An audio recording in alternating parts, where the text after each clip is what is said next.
Tourism makes up an average of 10% of global GDP every year. Understanding travelers' behavior is key for the tourism industry. Where and when are they traveling? For how long? Where are they staying? Are they traveling by groups? Are they business or leisure travelers? What are they spending on? Imagine if you could predict traveler trends. What if you could look into a crystal ball and understand travelers' behavior? ForwardKeys can predict travelers' impact on your business. ForwardKeys, predicting travelers' impact.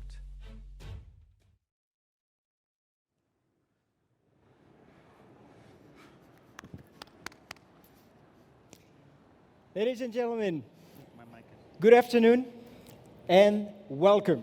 I'm Olivier Ponti, VP for Insights at ForwardKeys, and I must say that I'm really impressed. I'm really impressed because at this time of the day, on a Tuesday, second day of WTM, I expected more people to be enjoying free booze at all the different booths than fresh insights during this session. But hey, here you are, the heroic few, and actually you're not that there's not that few people here. So I'm really happy to see that you've showed up. We're going to have a really special session today. We'll start with a presentation, very short presentation that we'll be giving on what to expect in 2023. We'll look back at 2022, identify some key patterns that we think are relevant for understanding the future, and then we'll focus on 5 key items that you should all have on your radar when preparing for 2023. Now, if there's one thing I've learned over the past 2.5 years, is that even when you've got first-class market intelligence, it is really, really difficult to predict the future. Just a year ago, at a similar conference, I was predicting that we would see a strong rebound of international travel in Q1 of 2022. And guess what? We had a wave of travel restrictions related to Omicron, and we also had a fresh war in Ukraine, which had and still has long-lasting consequences. Does it mean that we should give up on making any kind of prediction? Of course not. Of course not. We should get ready for the future based on the information that we have available, but we should also keep an open mind, being agile as an organization to adapt to a fast-changing environment, and of course, get access to fresh data.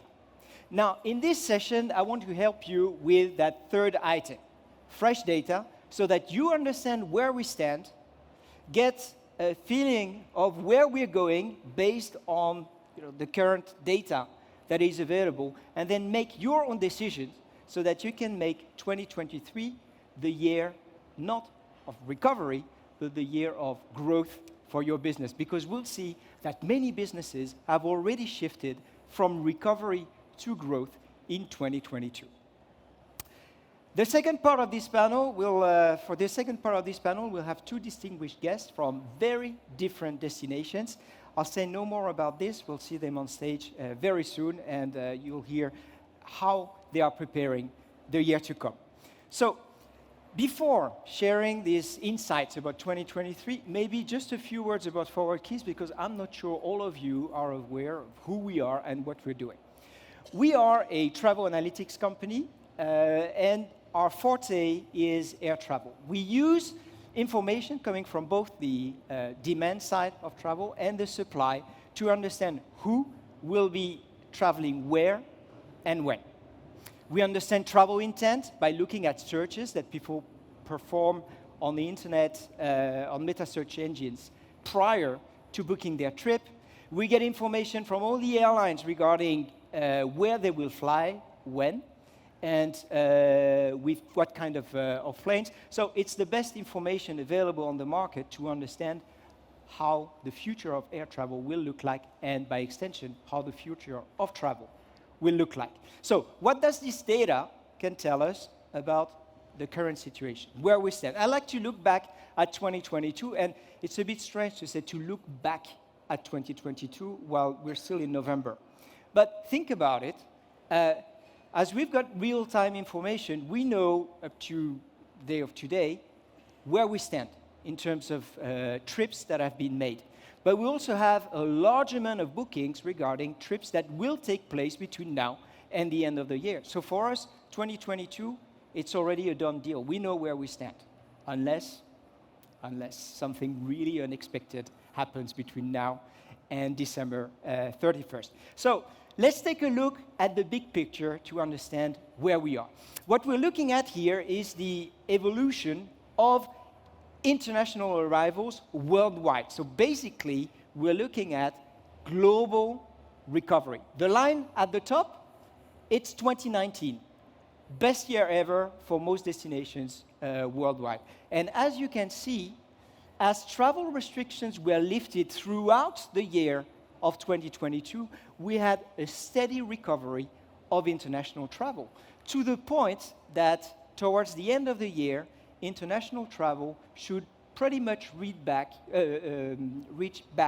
2019 levels. Quite spectacular, considering the fact that Chinese travelers are still missing, and this was the #1 outbound market worldwide pre-COVID, that Russian travelers are hardly traveling anymore, and that Asia is just reopening. So spectacular results that actually show that throughout the pandemic, there was strong pent-up demand, and that each time we gave the possibility to people to travel, they actually did so. Now let's add another line to this chart.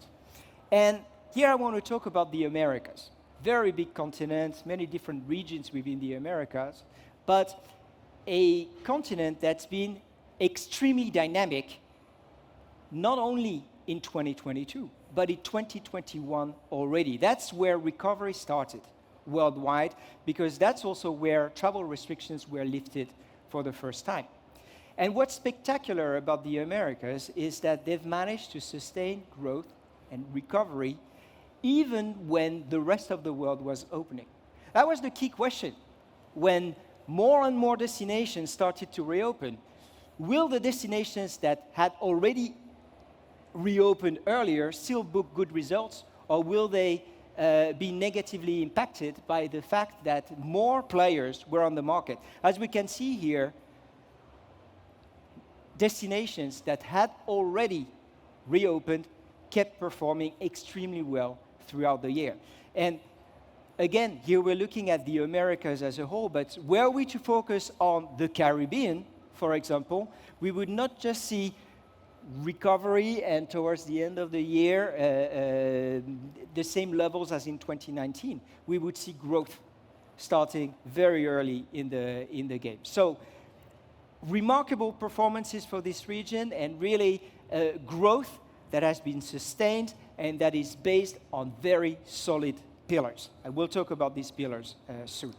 Now let's add another region that has been performing extremely well, but for completely different reasons. And here we're looking at Africa and the Middle East, and I must say that most of this growth is linked to what's happening in the Middle East.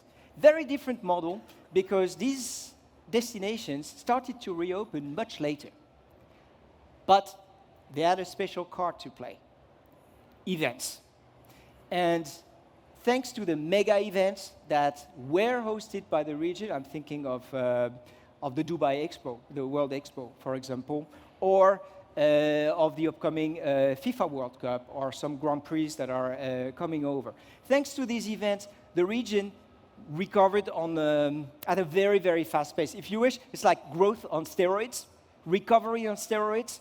They managed to kickstart the recovery, accelerate growth, thanks to these events. So that shows that there's a role to play by destinations to change the game and fast-track the recovery. Now let's talk about Europe. Europe is a bit disappointing. when compared to other world regions. But here, really, what we're looking at is pretty much the same recovery pattern as in the Americas, but overall results that are dragged down by the war in Ukraine and its consequences. So yes, it's had a negative impact on travel. It has not stopped travel, but it has clearly slowed down the recovery. Even then, looking at the end of the year, same thing. We're getting very close to pre-pandemic levels. The one region that has been lagging behind since the very beginning of the year is the Asia Pacific. But as you can see here, towards the end of the year, we have an acceleration. And guess what? That's linked to the fact that more and more countries across the Asia Pacific region are lifting travel restrictions. Now, let's zoom in on the destinations that performed the best in 2022. As you can see on this chart, we have 4 out of the 5 best performing destinations in terms of international arrivals that are based in the Americas. And once more, this is linked to the fact that those destinations have reopened quite early, but it's also linked to other factors like the strong appeal of sun and beach destinations, or the proximity with a key source market that has really fueled the recovery worldwide, the US. Looking at the top 10 now, let's add some more destinations in there. We can see the first Asian destinations appearing here with Pakistan and Bangladesh, 2 destinations that have been recording really good results, very much linked to VFR travel, so visiting friends and relatives. And that's a pattern that we've seen all over the world. When destinations reopen, the first people to travel are people who want to reconnect with their family. And everywhere we looked, we saw the same pattern. First, VFR travel, and then leisure. Although, we'll see soon that it's not always like this. So, first Asian destinations, and we can also see some more European destinations popping up. I haven't mentioned Turkey, but Turkey has been doing fantastic since the beginning of this year. Again, the appeal of sun and beach destinations, strong air connectivity supported by really extremely attractive and successful airlines, Turkish Airlines, a weak lira, which made the destination relatively cheap for many travelers, and a smart approach to attracting visitors. They remained open for Russian travelers, which had much fewer options for travel than in the past, and rediscovered or decided to flock to Turkey. So that's what's behind the good results of Turkey. Then Greece, same thing. Greece has a strong offer on the sun and beach side, but was also very clear from the get-go on the rules of the game for the summer season, explaining who would be able to travel and that they would be as welcoming as possible to all kinds of travelers. Portugal followed the same policy and had extremely good results as well. Let's look even further, and this time we take a look at the top 15, and I want to add one element to the mix, and that's the recovery of air connectivity. All in all, the destinations that have performed the best over 2022 are destinations that have been able to significantly rebuild air connectivity, and it's logical. If you want people to visit your destination, they should be able to reach your destination quite easily. And that makes air connectivity absolutely key. Now, to finish with, I know some of you are more interested in cities or urban areas than countries, so let's take a look at the best performing cities. You can see here Antalya leading the pack, shifting from recovery to growth very clearly. Actually, pretty much all of the cities that you can see on this map have made that shift already from recovery to growth. at the very bottom of the link, you're pretty much at 2019 levels, meaning that your destination has recovered already. We can see the same pattern. Destinations in the Americas doing particularly well, and here it's clearly the Caribbean Sea. That's the magnet. It's not just Caribbean destinations, it's the Caribbean Sea. We can see lots of destinations in Central America performing extremely well as well. So, I saw many of you taking pictures of this table.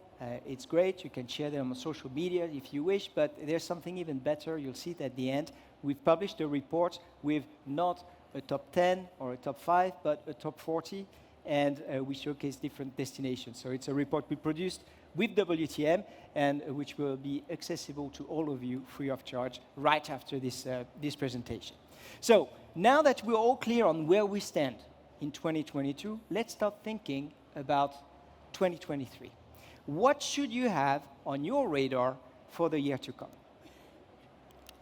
Now, the first thing you should have on your radar are key macroeconomic indicators, because the economy is going to be absolutely crucial in future travel. We all know that there's a recession looming. We've all seen prices going up, airfares going up, and the question is, until when can this last? Until when can this last before it starts damaging travel demand? As we've seen so far, and you've seen the outlook, the on-the-book tickets for the end of the year, they look really good. So it seems that travel demand has not been severely impacted yet by the economic slowdown. The question is, how much will this last? And can we find some places where we can already see how travel demand slowing down could look like? The answer is yes, and we need to look no further than the UK. I think it's a very interesting case here. Here we've plotted inflation against tickets being purchased by travelers. And as inflation, the blue line on the chart, rises, you can see travel demand slowing down. But look, what's the most important factor in the drop in new tickets being issued? It's not inflation. It's the travel sector and the airports and airlines in particular not being able to cope with the surge in demand, which generated the strongest drop in travel demand. So I think this should, make us as a sector think about what we need to do to let recovery go through its full potential. Clearly, in 2022, we didn't do things right to benefit from the recovery trend to the maximum. So more than inflation, I think it's organizational and operational issues within the sector that have slowed down the recovery of the UK market. Now, taking a look at a completely different part of the world. Here we're looking at travel from India to the US. What have we seen? A very sharp increase in fares. So traveling, buying a ticket from India to the US has become significantly more expensive. And here, clearly, we see a negative impact on demand with a drop in new bookings being made and new tickets being issued. This is what could happen on many other routes if prices keep going up. And I think this is something we should all ponder. The good piece of news is that even though everyone's talking about the economy slowing down, we are not seeing any kind of slowdown in the recovery of the business segment. We've heard a lot of talks during the pandemic about business travelers never coming back again because of Zoom conferences, team video calls, and what have you. This is clearly not true. We can see that people are still traveling for business, and that recovery is getting very, very close to 2019 levels. And I think that's because many people have realized that if you want to close a deal, it's much, much better to go speak to your client in person. Because if you don't do it, maybe your competitors will steal that deal from you.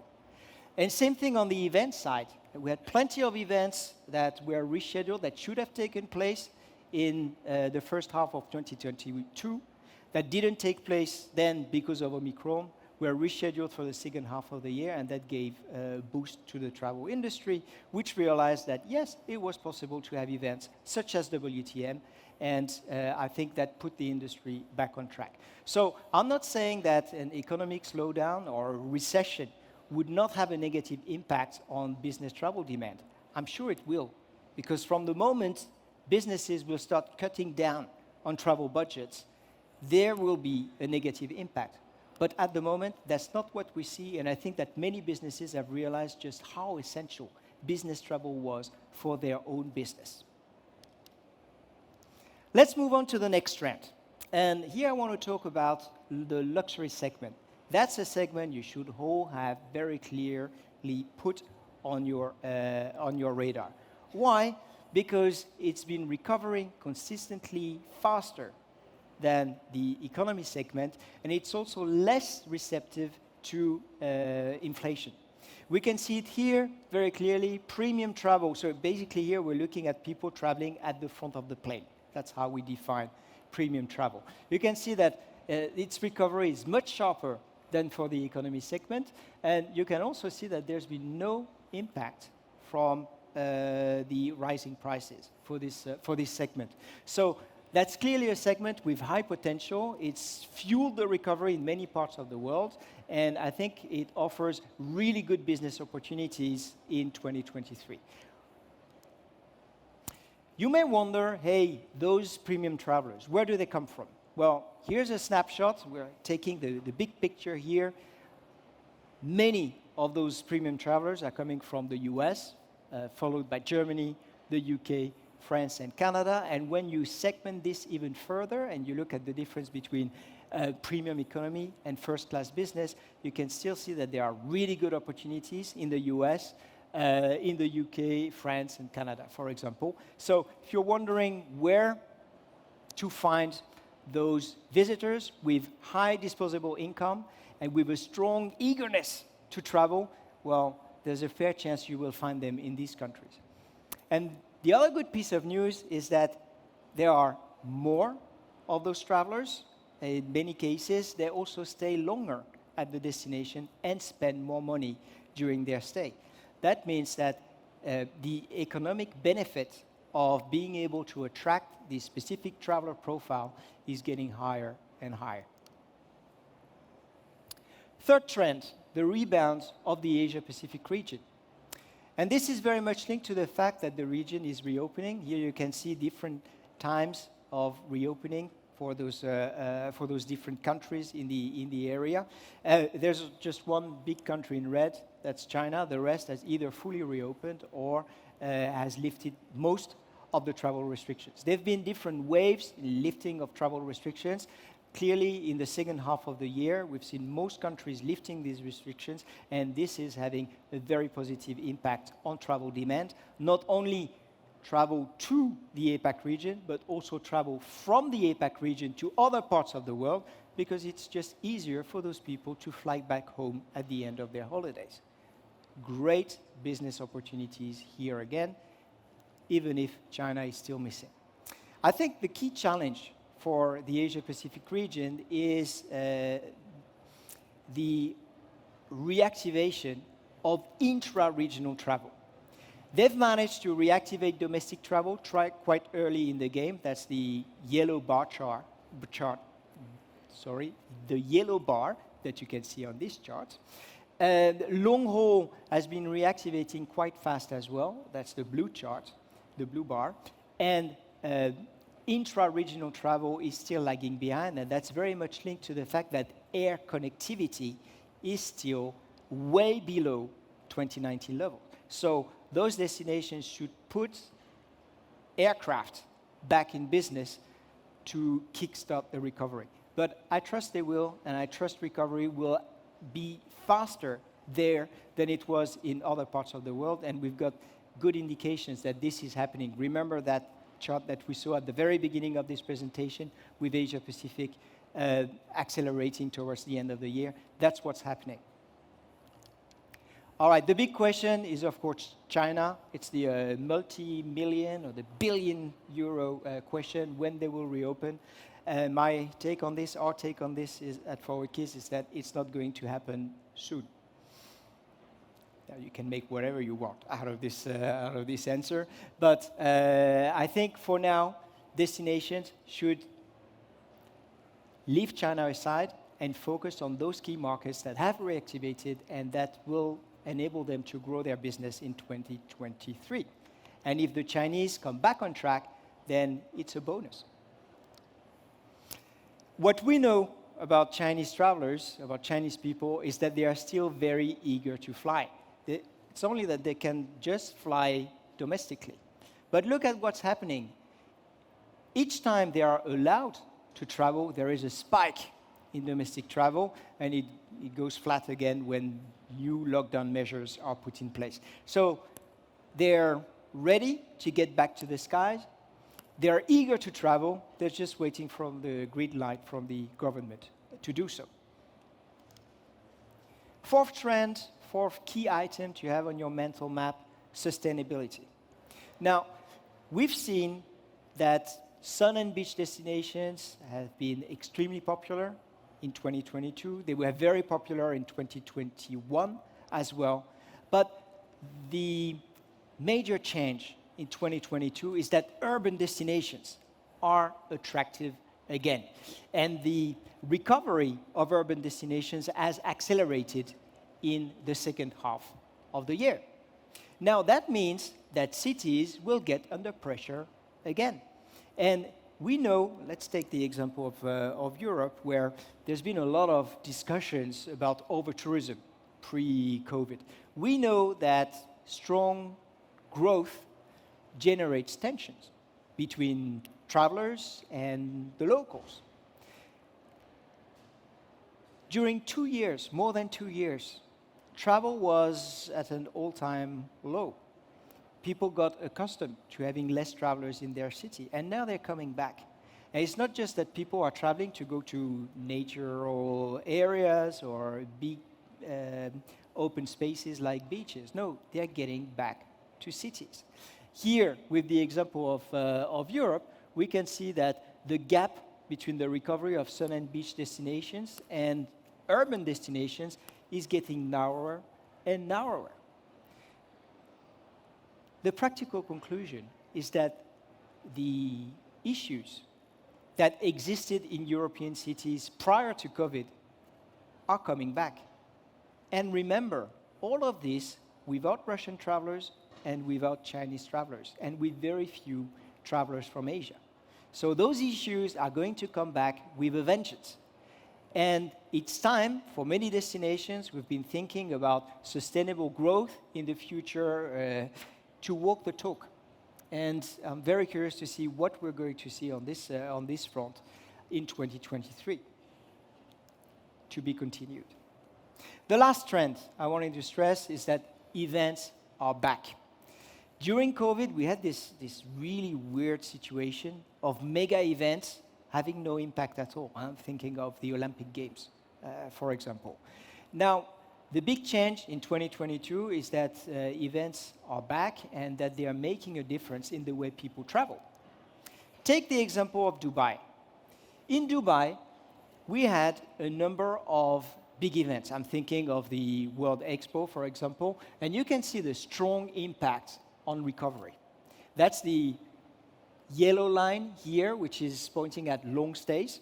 You can see that long stays have significantly increased during the Dubai Expo to the point that there was almost a full recovery. And look at what's coming up. The FIFA World Cup, which is taking place in Qatar, is going to strongly benefit the UAE and Dubai in particular. Same thing for some other events. We've mentioned here the Formula One Grand Prix in Abu Dhabi, but there are other events playing a role as well. I think that the fact that events are back empowers DMOs because it means that they can make a difference, that their actions can make a difference on travel recovery and on growth. And there will be plenty of major events taking place in 2023, so start thinking about how you can make the most of them, because they will have an impact. Key takeaways before we open the stage to our panelists. The first takeaway is that worldwide travel is clearly getting close to 2019 levels, and that you should get ready for it. That recovery is uneven. We've seen differences between world regions, and within each of those world regions, there are very strong differences as well. So it's not a unified picture. We've got destinations that are clearly in growth mode already, others which are still fighting hard to get back to pre-pandemic level, but the overall trend is pretty clear. We have also seen that the reopening of Asia and the dynamism of the luxury segment offer good opportunities, and so does the revival of business travel. So clearly, in 2023, if you're not making good business, it's because you haven't managed to tap into these opportunities. Now, am I super confident about growth in 2023? Yes, I am. I'm ready to put my neck there. But of course, hey, as we mentioned at the very beginning, the unknown is part of the game. So maybe we'll end up with a very different picture, and next year, when I'm on stage again, I'll have to come up with a different story. But right now, there are many reasons for cautious optimism, and I think that many of you will manage to make good use of all the opportunities around. Now, of course, this looming economic recession and the energy crisis to come is going to put the sector under stress, but I think demand is so strong that we'll manage to get over most of the issues that will appear over the coming months. So with that, I would like to remind you that you can find these insights and many more in the reports that we have published with WTM, which looks like this. I have a printed copy, and I know that there are some printed copies somewhere in this room, so you'll have to look around to find them. Or maybe I have a colleague who can stand up, show some reports, and say, hey, please come talk to me after the session. Do you have a colleague like that? No. So please talk to me after the session. I have a few copies. This is how the report looks like, and you can download it using this QR code. Now that this is done, I'd like to thank you for your attention and open the stage to our two panelists who are here, special guests. So we have Anakasha Oyala. I hope I pronounced this right. Yes. So we'll call you Anis. That's how you prefer to be called, and that's much easier for me. Thank you very much, Anis. And we have Jamari Douglas from Bermuda. Who will come with us on stage, and we'll discuss what their plans are for 2023 and how they're using data to make good decisions. So thank you very much for being here. Maybe we can have a round of applause for our panelists. And for you. Thank you. Oh, thank you. All right, so let's kick off this discussion. Maybe just so that it's clear for the people in the room, could you tell us what you do and why your organization is special? I'd like to start with you, Anis, because you're not the typical DMO, right, at Business Finland? Yes. Thank you, Oliver, very much for inviting Finland to the stage, and loved your presentations. You always have the most Thank you interesting numbers, even though I was a bit sad I didn't see Finnish numbers there of Finland, but you know them better. They're a bit lower in the ranking, that's why. But yeah, as Olivier said, I'm from Visit Finland, and we for sure have a bit of different role than probably most of the national tourism boards. We are part of Business Finland organization, so we mainly provide innovation funding for several different industries, for travel as well for sure, but also for clean tech and health tech.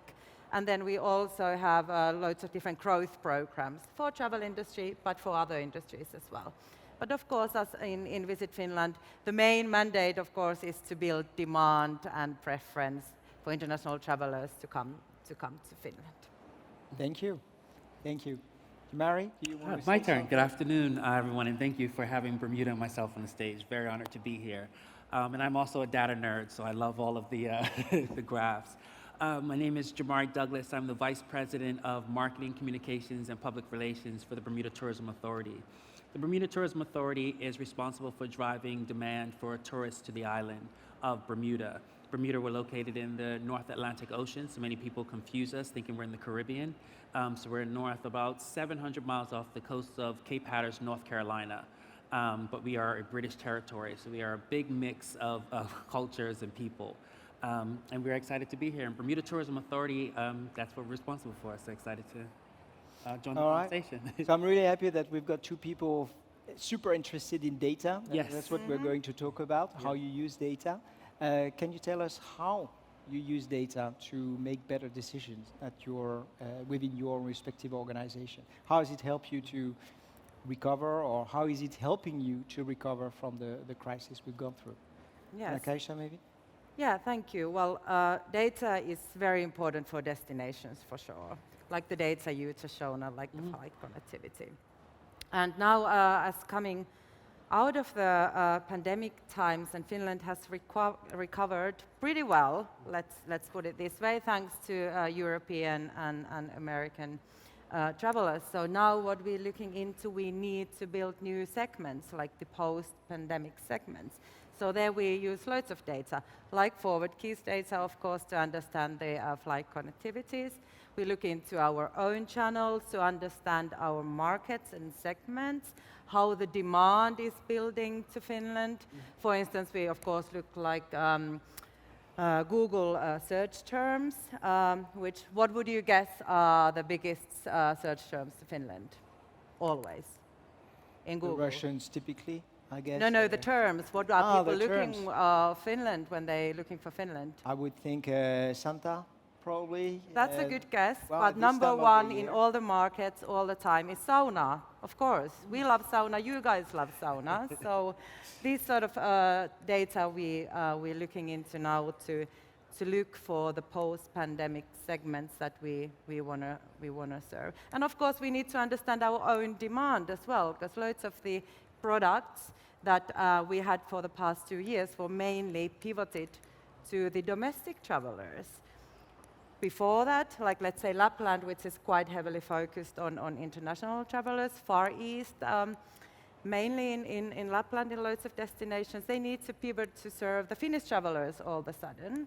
And now we need to sort of reinvent again the product to go back to these new segments. That's, I mean, it's one thing I mentioned in the presentation at the very beginning. It's not only about having fresh and good data, it's about being able to make use of it and to pivot and change the way that you work, being open-minded enough to dare to do things differently. How easy or how difficult was it within your own organization? I think when it comes to data, it's a hot topic in travel and in all industry.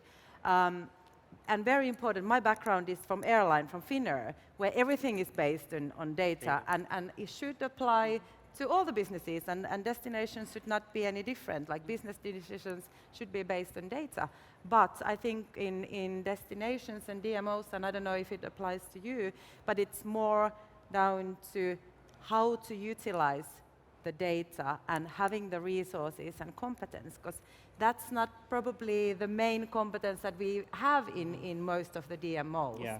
So that's why in Visit Finland, for instance, we have a very strong support function for the DMOs, for support them in getting the right data, analyzing the data right, and then building the business and segments and whatever they are looking for, right? So it's the right solutions, but it's also the right people using these solutions. Exactly, and loads of the data providers like yourself, thank God, provide the support on how to interpret and analyze. And translate. I think that's, I'll add to that. That's super important to have people who are responsible for getting the data in, but also being able to review it and say what makes sense. And is it the right size or the right fit for your DMO as well? Because I find that it's a challenge when people say, oh, what is this big burst of traffic that we're receiving from this area, is it bot traffic or is it this an actual insight?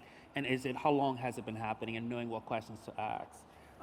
One of the things I do with my agency partners after receiving a piece of data and we go through and ask the questions, it's really what questions am I not asking? Is another challenging question, because then that encourages them to actually dig deeper and give us more insights and more data. Is this making sense to you if this was you? And how would you apply this as well? So it's very important to have that. For sure. Who's using the data within your organization, the Bermuda Tourism Authority? I use it every day. But I think in the marketing world, my background isn't digital, so most of my decisions are driven by data insights. So I'm in Google every day. My team hates it because it's just like, hey, look at this traffic dropping, or here's what's happening. Our search word this month is weather in Bermuda, so people want to know if it's warm or not. So yes, it is. Get your tickets. But I think we utilize that to see where demand is. So for example, we have people that we thought were in New York and Boston. So those are our two main areas, our focus cities. But I was finding that our ad conversions and our conversions on our website were actually coming from different areas in the Midwest and in the South. And we were able to launch some out-of-home activations, and the out-of-home activations increase reach and engagement from those areas. And we were able to track the bookings to see it actually did work. So we used insights from just the ad tracking to be able to say, okay, this is a trend that we're seeing, I'm seeing this constantly, and then finding out more about that city and then doing a breakdown and doing some testing in markets, some A/B testing to see if it's real, and then go from there to action the insights there. Okay, so this is fascinating because there are many, many destinations, DMOs, really struggling to convert insights into action. Yeah. Sometimes it's also for legal reasons. If they spot something in the data, a new opportunity, they're not able to jump on that opportunity because should they wish to run a tactical marketing campaign, they would need to ask for the budgets, and by the time those budgets are approved, the opportunity is gone. Yeah. So how do you make it happen? Very forcefully, and I use the data insights and say, here's what happens. And I also like to tell people, if we don't, here are the implications behind it. That usually gets them going to actually take me serious or to hear more information about it, and then applying that. Also, I have a very supportive team that trusts me because my background is in data. I can say, here's what makes sense. Not everything makes sense for us at this time, but some strong rationale that helps people to understand and breaking it down, because I can talk about pixels and tracking and SEO and SEM, and they're just like, ugh. I think we have to use language that people understand to be able to translate it better.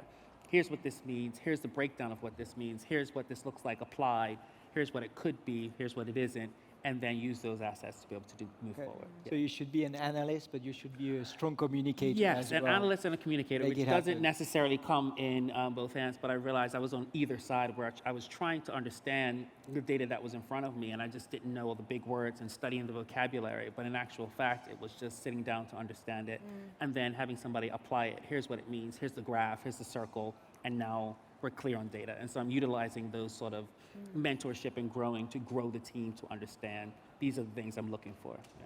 All right. Anis, how are you doing this in Finland, translating insights into action? Yeah, I think us in Visit Finland, we are mainly using the data as a strategic function, not as quite reactive, would I say, like you guys do. So that's more into our planning and strategic focus.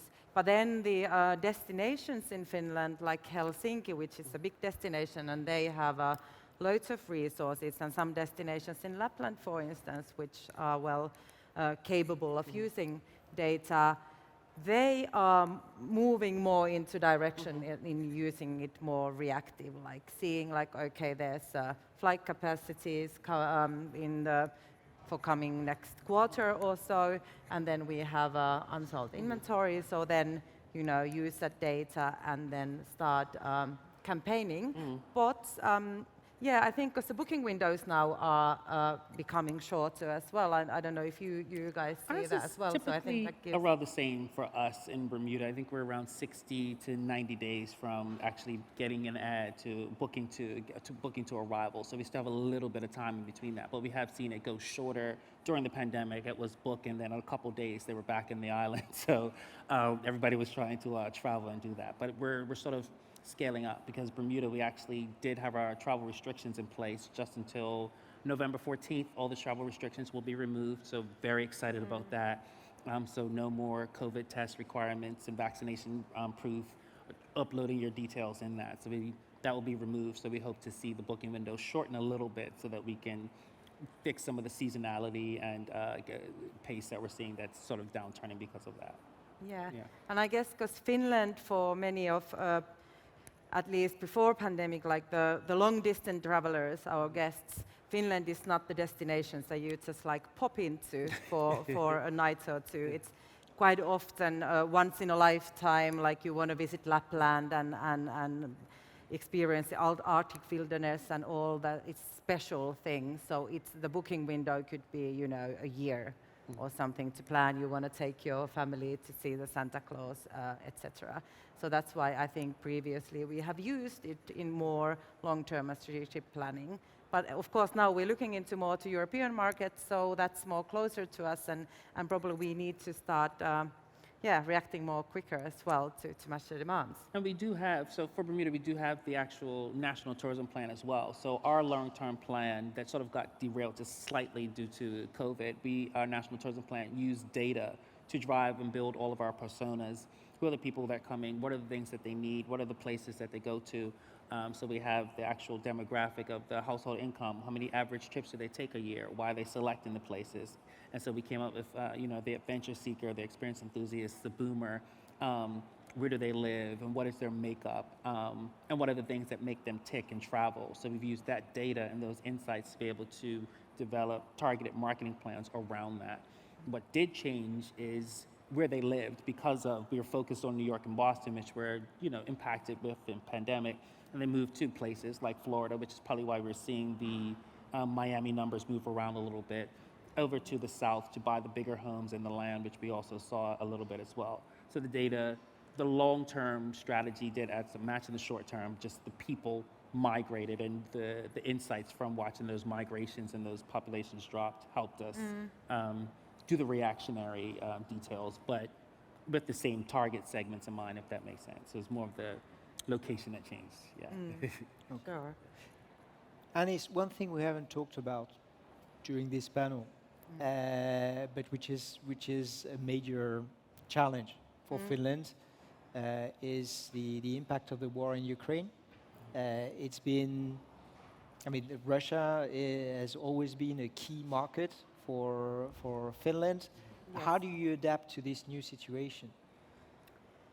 Yes, it of course, I would be lying to deny that, because they are our neighbors, and I guess for loads of destinations, the neighboring countries, for us it's Russian and Swedish and Norwegians are the biggest markets and our biggest segments. And now, due to this very unfortunate events, that segment probably is going to be gone for quite a while for us and for everybody.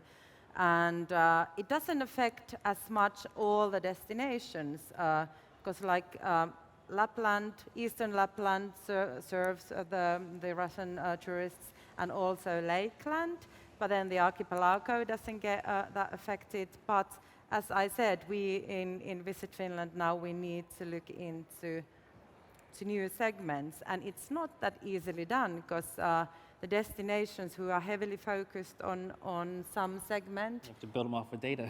yes, they need to go into reinvention mode. So for sure, there's been a lot of turmoil and reinventing in Finland in the past few years, and it is what it is. And now we're looking into to new segments in Europe, and then we have lots of new connections within Finnair and other airlines to America as well. So now we're looking into that market to cover the lost segments. So yes. hunting for new opportunities, scouting for new opportunities. Yes, All right. exactly. Sustainability, let's talk about it.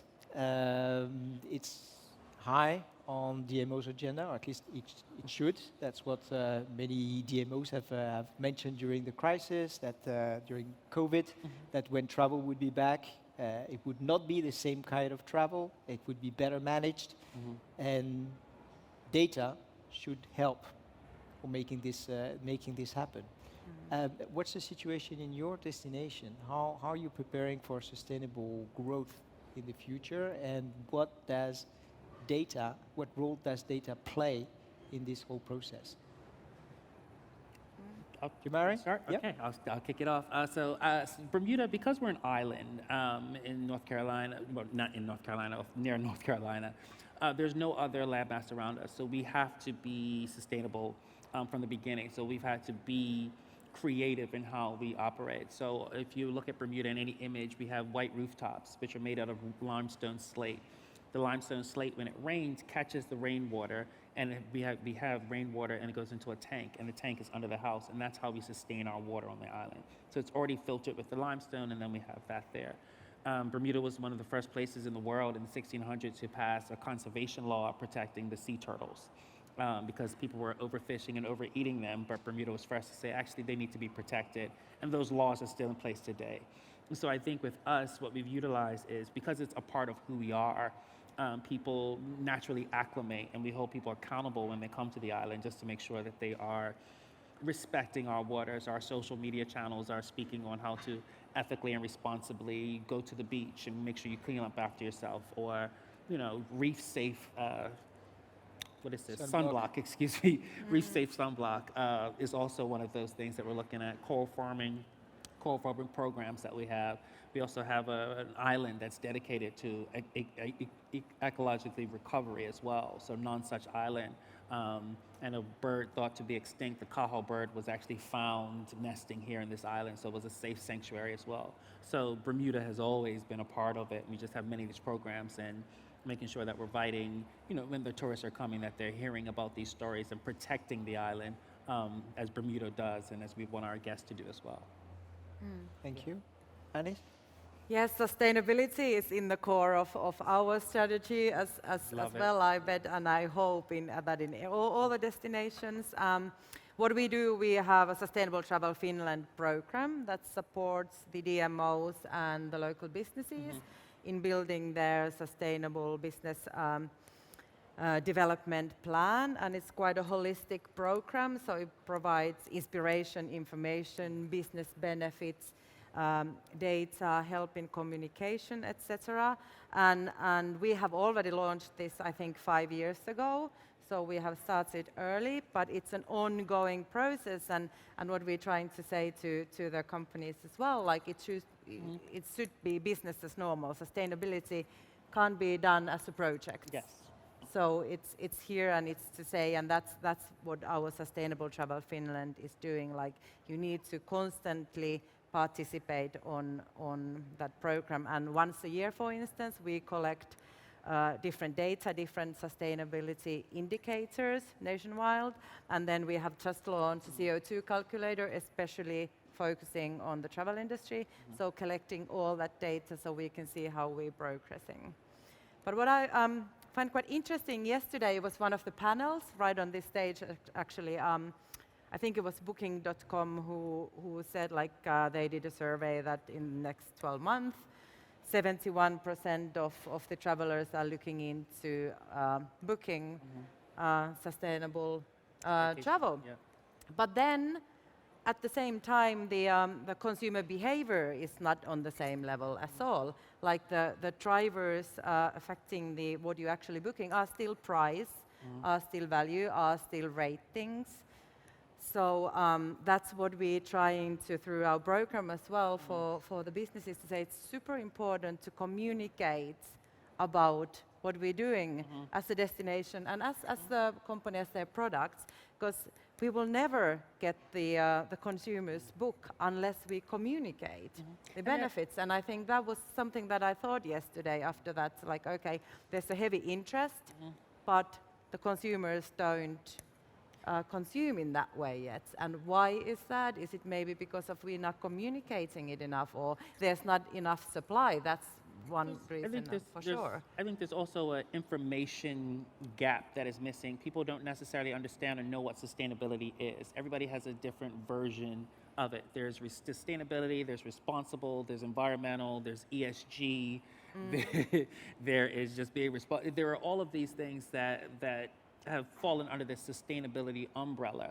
And so people take it saying yes because they think it's cool, but not knowing what the actual meaning is. So as a destination, what we do in Bermuda is we define, here's what sustainability looks like to us, and here's how you can contribute, and here's what we expect from you. And we're rolling out a social program with a social contract, et cetera, that will speak to some of those things. But I think it's exciting because destinations really do get to decide, here's what it looks like, and here's what it means, and here's how you can participate. So perhaps that's how they can marry the two of people who want sustainability, not necessarily driven by, but it's not a offset for them to not book a destination rather, but here's how you can feel good about it, book your destination, and here's another layer piece of it that could possibly help. So something we're trying. So I will let you know what the data shows. Thank you. Hey, I'm given multiple signs that we're reaching over. the end of this panel. I don't want to let you go before asking you this very last question. Sure. I've stick my neck there, sharing my views about 2023. I'd like to hear yours, if you dare. What do you think 2023 will look like for your destination, and how are you getting ready for it? 1 minute. Yes, we are feeling in Finland very positive about the next year, with having the 2 past years extremely difficult for everybody. So now it's a new beginning. This morning in the ministerial summit, someone said, like, tourism is back. We feel exactly the same way. Yeah. And as said, now we're just looking into new segments and building on that. So yes, definitely looking forward for the next year. For 2023, we are just as excited, seeing positive results with pace already starting to look great over 2019 numbers. So we're going to get back there. We have a new flight coming in from we're getting added flight capacity from the UK as well. So very excited about that. And we'll continue to grow the market share, but we are excited and looking forward to the partnerships and growing. So yeah. 2023, here we come. Yes. All right, so we're all cautiously optimistic about next year. Which come to Finland, everybody, right? And then Bermuda after that, come on. Okay, All right. Well, Anis, Jamari, thank you so much for being with us Thank today you and sharing your views with the audience. And thank you to our audience for being here. A big thanks to you all, and see you next year to check out whether our predictions were right. Yeah. Thank you. Thank you.